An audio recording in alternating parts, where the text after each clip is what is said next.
clandestinité. Merci. Merci, chers collègues. La parole est maintenant à notre collègue Olivier Cigolotti pour le groupe Union centriste.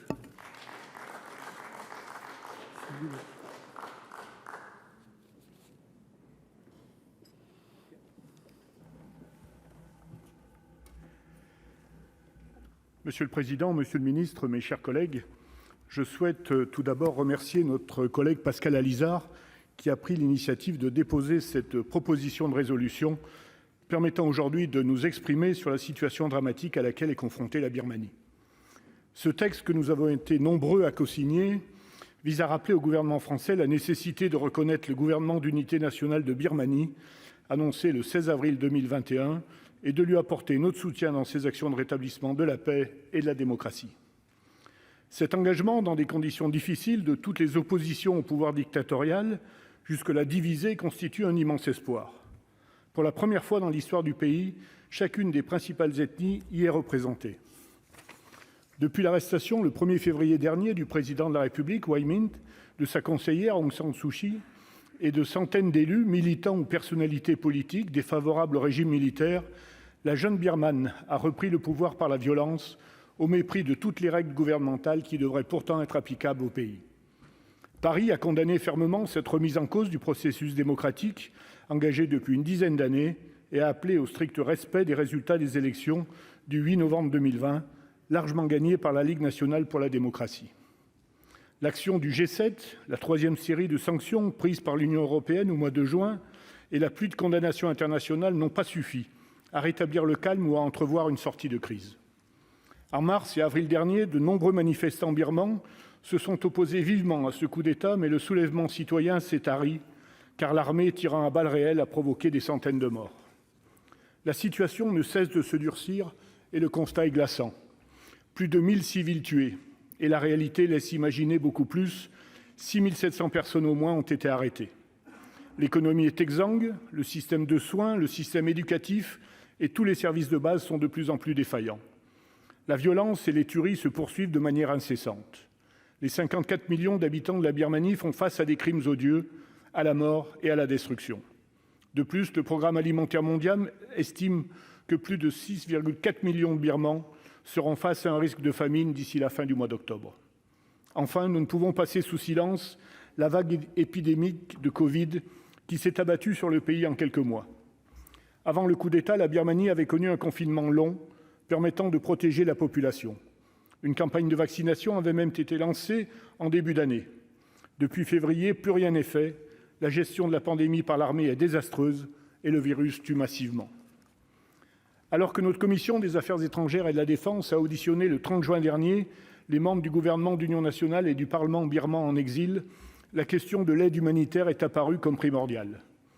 Les difficultés d'acheminement et le risque que ces moyens tombent aux mains de la junte empêchent toute intervention.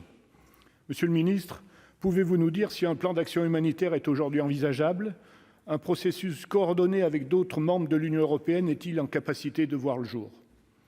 Plus inquiétant encore, le véritable tournant en train de se dessiner suite à la déclaration du président par intérim du gouvernement d'unité nationale qui appelle à un soulèvement armé contre les militaires dans tout le pays. Cette prise laisse entrevoir le spectre d'une guerre civile. Aujourd'hui, les militaires ne remportent absolument pas le soutien du peuple et les opposants ne disposent pas des moyens sur le terrain pour dominer. L'importance d'une mobilisation internationale pour stopper cette escalade de la violence est capitale. Pourtant, la dernière Assemblée générale de l'ONU n'a pas permis d'avancées majeures. L'ambassadeur nommé par le gouvernement civil, renversé, a conservé son siège auprès de l'ONU, soutenu par la communauté internationale, mais n'a pas pu s'exprimer. La junte, de son côté, a nommé un ex-militaire pour le remplacer, mais cette décision n'est pas entérinée par l'ONU à ce jour, un statu quo qui devrait durer au moins jusqu'au mois de novembre. Les discussions au niveau régional ne sont guère plus encourageantes. La feuille de route en 5 points adoptée lors du sommet de l'ASEAN du 24 avril dernier pour mettre un terme aux violences et trouver une sortie de crise négociée n'est absolument pas respectée par la junte. Le fait que les pays qui composent cette association soient représentatifs de régimes politiques très différents et que tous ne soient pas démocratiques ne simplifie rien. La règle du consensus préalable à toute décision paralyse les prises de position claires en faveur du gouvernement national birman. Alors que de multiples efforts diplomatiques ont montré certaines limites, d'autres actions doivent être envisagées. L'affaiblissement des moyens financiers de la junte constitue certainement le meilleur moyen pour stopper la barbarie et pour entamer le dialogue de sortie de crise. Les sanctions économiques prises par les pays étrangers touchent des dirigeants militaires par le blocage de leurs avoirs personnels.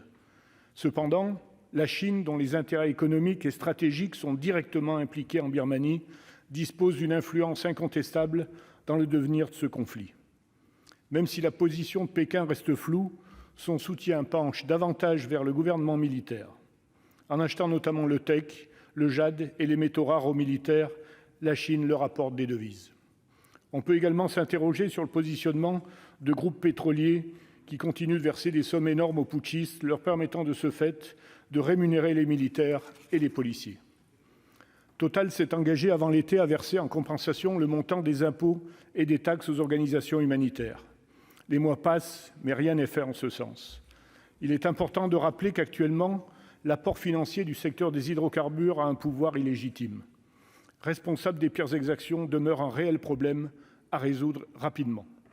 Les acteurs privés doivent, eux aussi, réfléchir aux moyens de priver l'armée birmane de revenus. Pour conclure, cette proposition de résolution, au-delà d'envoyer un signal politique fort de soutien à la Birmanie, doit permettre d'encourager notre exécutif et plus largement nos partenaires diplomatiques à se mobiliser. À l'heure où de grandes ethnies, y compris ces derniers jours, l'Arakan, aussi connu sous le nom de Rakhine, ont fait acte d'allégeance au gouvernement d'union nationale, leurs armées progressent dans 5 grandes zones de rébellion et contrôlent de plus en plus de territoires. L'espoir subsiste et nous devons l'accompagner. Je vous remercie de votre attention.